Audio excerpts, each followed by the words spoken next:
Tom ഹോളണ്ടിൻ്റെ Spiderman 4 വരുന്നുണ്ടെന്ന് എല്ലാവരും അറിഞ്ഞതാണ്. അപ്പം അതിൻ്റെ ഒരു ലേറ്റസ്റ്റ് ന്യൂസ് എന്താണെന്ന് വെച്ച് കഴിഞ്ഞാൽ മിസ് മാർവലിൻ്റെ ഡയറക്ടേഴ്സായിട്ടുള്ള ആദിൽ എൽ അറബിയും ബിലാൽ ഫൽഹയും അവർക്ക് ഈ ഒരു സിനിമ ചെയ്താൽ കൊള്ളാമെന്നൊരു താല്പര്യം അറിയിച്ചിട്ടുണ്ട്.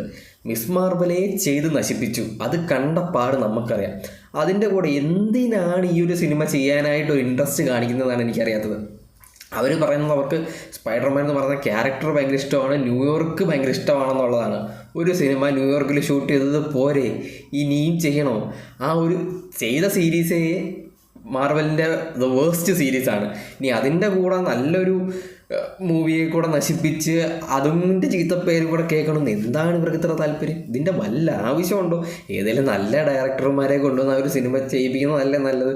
അതും ഏറ്റവും ഗ്രോസിംഗ് ഉള്ള സിനിമകളിൽ ഒന്നാണ് നോ വേ ഹോം എന്ന് പറയുന്നത്. അത് കഴിഞ്ഞിട്ട് വരുന്ന സിനിമയാണ്. അപ്പം എന്തിനാണ് വെറുതെ ഇവന്മാരെ കൊണ്ട് ചെയ്യിപ്പിക്കുന്നതാണ് എനിക്ക് ചോദിക്കാനുള്ളത്.